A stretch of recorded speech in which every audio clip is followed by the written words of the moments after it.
This is The Good Fight with attorney Steve and Josh.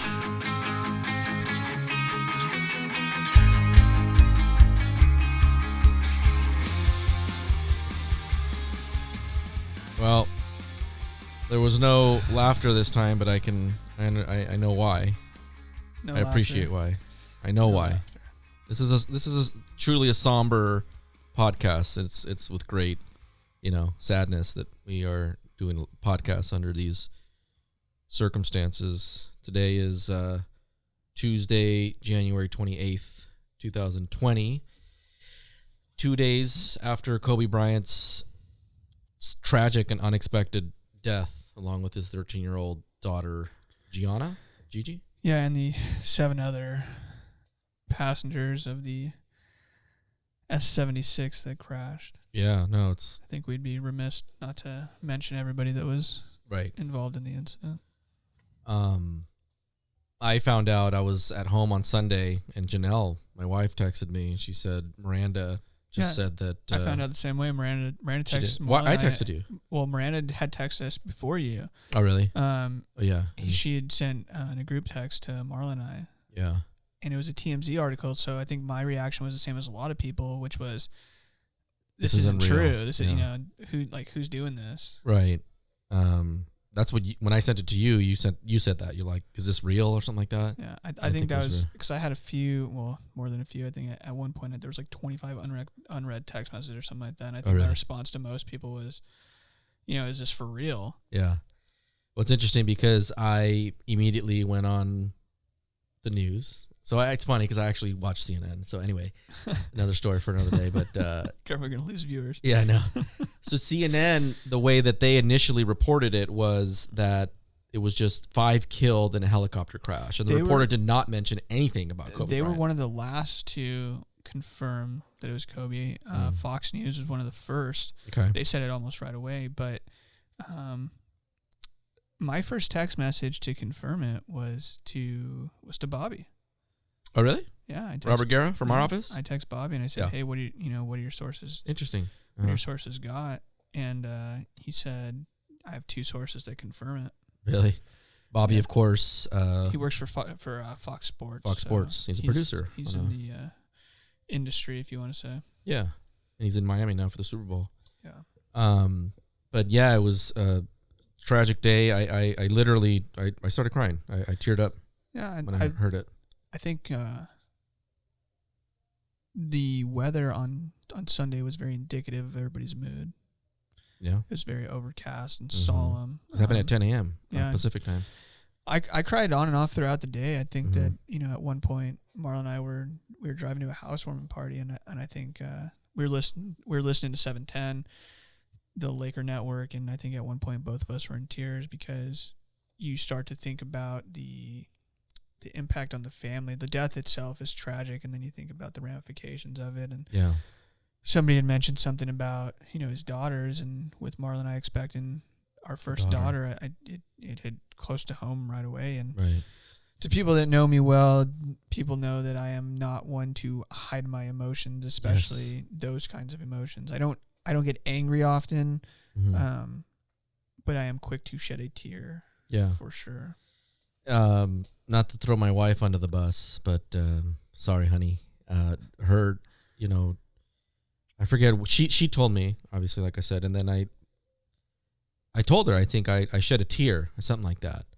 She was at dance and out of the house, but she's like, her first reaction was like, why? He's a pig. And a few minutes later, I learned that I ignored it. I was very, I didn't want to respond. Like, how dare you? How could you say that? But so some time went on, and then I learned that Gigi was on the helicopter too, and I texted that to her, and I said, "Hey, don't be insensitive. Kobe's daughter was on the," and then she changed her tone, right? But my point is that, and I had heard, on social media, people kind of having that similar reaction, which is that, hey, he was a womanizer, and he cheated on his wife, and then of course there was that Colorado rape case that he was acquitted of ultimately. I believe it was consensual, but anyway, so there are opposing views on who Kobe was as a legend. Before we get into the legal ramifications, Josh, let's talk about Kobe Bryant as a person, as a human, as a basketball player. What are your thoughts on that? I think, let's clean up the record best we can regarding the alleged sexual assault. The charges were dropped, and there was a civil settlement. But I've seen multiple articles that said that after reviewing discovery, after having, multiple conversations, that Kobe himself realized and said, I don't know, on the record or off the record, whatever, that he now understood that it may not have been consensual. Really? And but I think that he distinguished between consensual and rape. Yeah. Right? That even though looking back at it, it may not have been consensual. I mean, I guess that's per se rape or sexual assault. That's not what we do. Yeah. But you're talking about the Colorado incident? The Colorado incident, which is what I think sticks out for most people. But I think that just his willingness to take responsibility in a sense, and even just make that statement that, look, I think I got it wrong. Right. I think is somewhat indicative of the kind of person that he became later in his career. Yeah.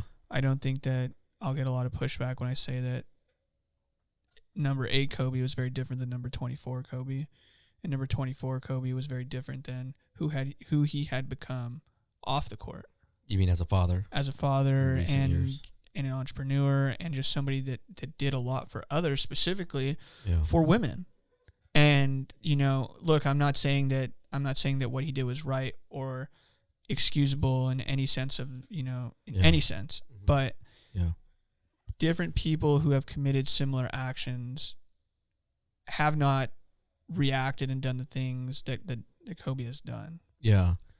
I mean, obviously we all have prejudgments and that kind of biases, right? We talk a lot about that in jury selection of voir dire, but the Kobe that I knew, or that the legend as he is in my head and in my soul, was that so interesting story. I don't believe I shared this with you, but I don't know how old I was. I was in Las Vegas with my parents and my sister, although I don't know where my sister was, but my parents took me to see the Blue Man Group at the Luxor, right? And the Lakers had just won, I want to say it was their first or maybe their second NBA title, which of course was back-to-back, right? So whatever year that was. But we're sitting, waiting for the show to start, and the lights are still on, and here comes Kobe and Vanessa, and they take their seat not too far away from us, closer to the stage, and I approach him. I go up to him and I say, "Hey, Kobe, I said congratulations." I shook his hand. He shook my hand. I said, "Congratulations, amazing job," something like that. And he's like, "Oh, it's very humble." He's like, "Thank you very much. I appreciate that." And that was it. And I left him. And then afterwards, people had caught on that he was there, and so everyone kind of followed him out into the casino, and then towards the front of the hotel, there's a restroom, and he went to the restroom, and my dad, also starstruck, wanted to get his autograph and followed Kobe into the restroom. Classic move. I didn't go in, but apparently my dad didn't have a pen on him. It was actually unusual because my dad he always has pens in his pocket. He always has shirt pockets. And he always has a pen in there, but he didn't have one. And I guess my Kobe kind of laughed at my dad. And he's like, "Sorry, I don't have a pen." He's being honest. And my dad's like, "Oh, dang." So I'm not sure what happened. I don't know if my dad found him, but I in my head, I want to say that Kobe signed like $1 bill or something for my dad. So I texted my mom. I'm like, "Hey, does dad still have that?" And I'm not sure what her response was, but that was a cool little story. I mean, he's very approachable, and did you ever meet Kobe? I have never met him. I've been in his proximity when I was working, valet, because we would do a bunch of parties and stuff. But yeah, that was a long time ago. Yeah, very tragic. 4 daughters. 3 daughters now. And so, anyway, but the Kobe that I will always have come to know and love, and will always now come to know and have in my heart, is, a legend in basketball, right? He, in my mind, he's one of the greatest. I grew up with Michael Jordan, watching Michael Jordan and the Chicago Bulls, but But now, Kobe's one of those legends too. And see, my memory of Kobe will be much, much greater than basketball. I think that basketball was just a vehicle for his mindset.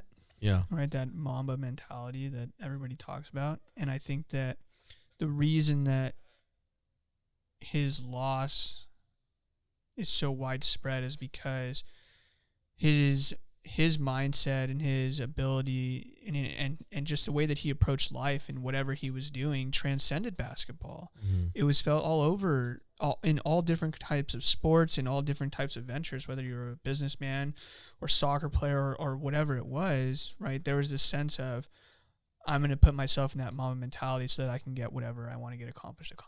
Yeah. And you won an Oscar? Yeah, I mean, look, Leonardo DiCaprio waited his whole life to get an Oscar, and Kobe waited 1 year. Yeah.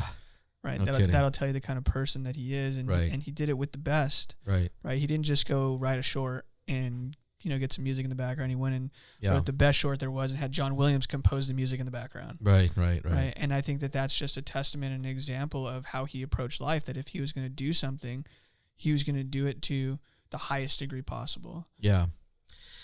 Let's talk a little bit about what happened. The whole world is looking for answers.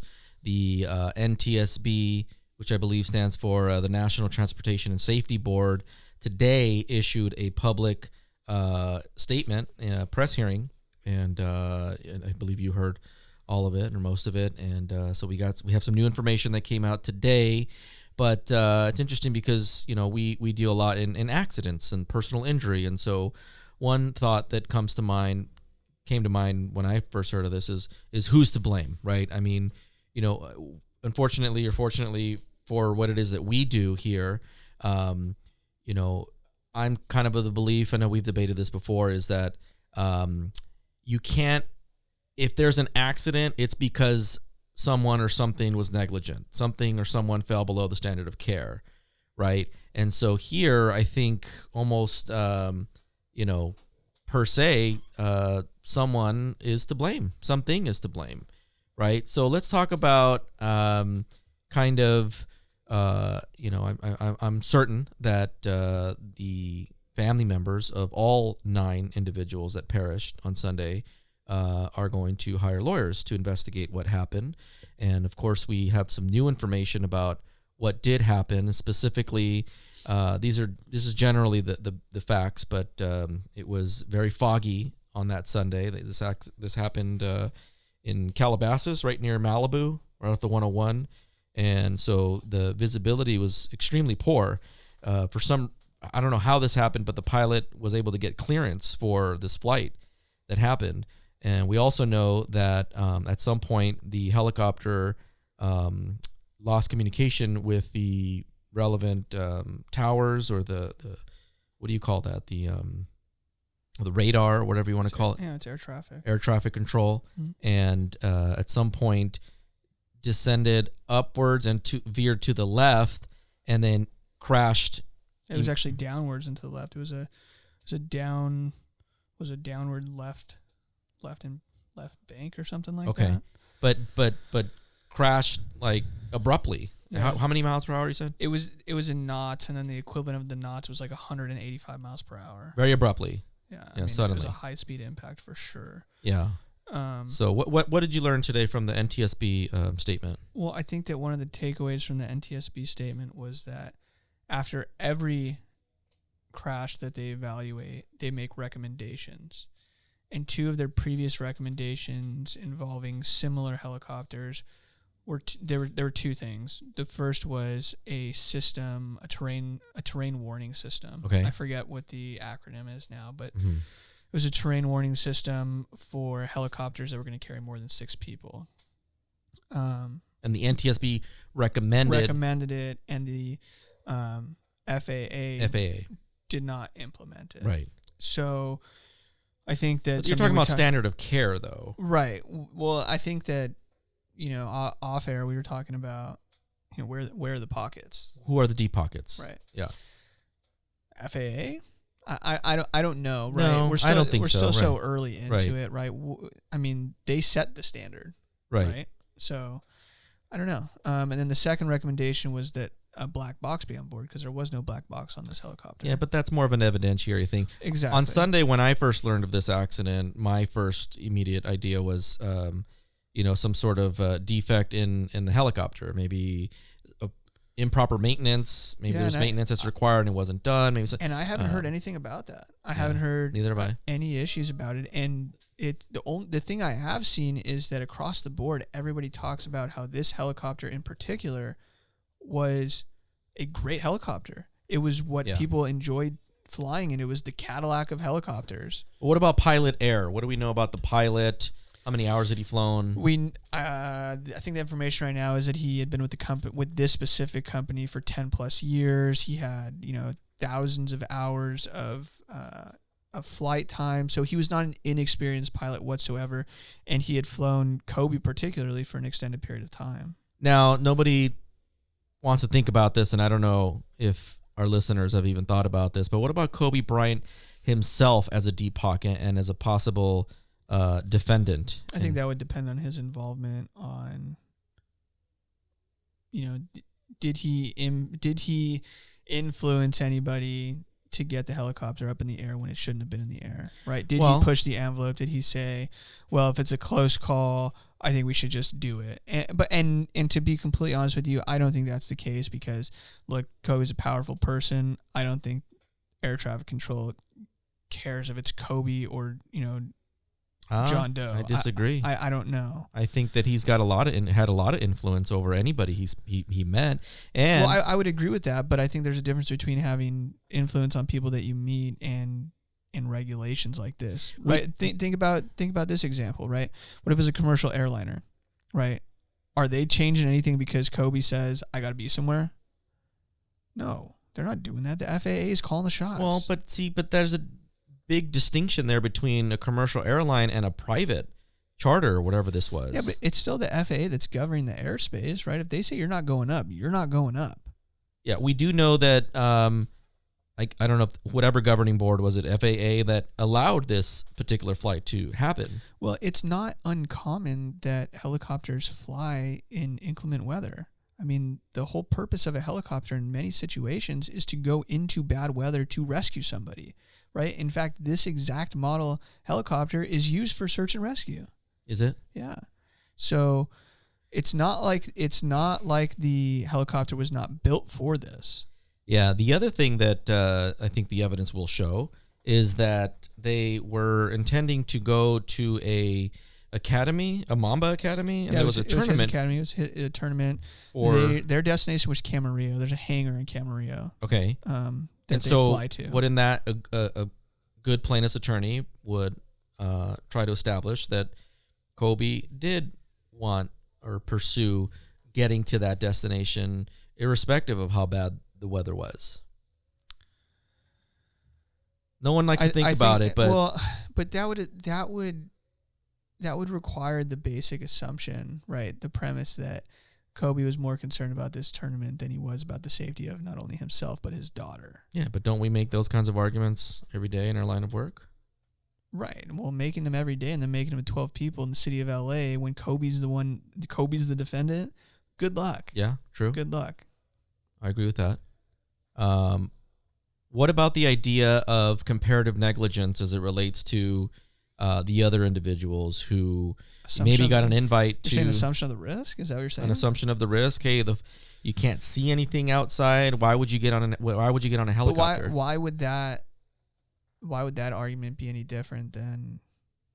Is there an assumption of the risk argument every time that somebody gets in a car when it rains?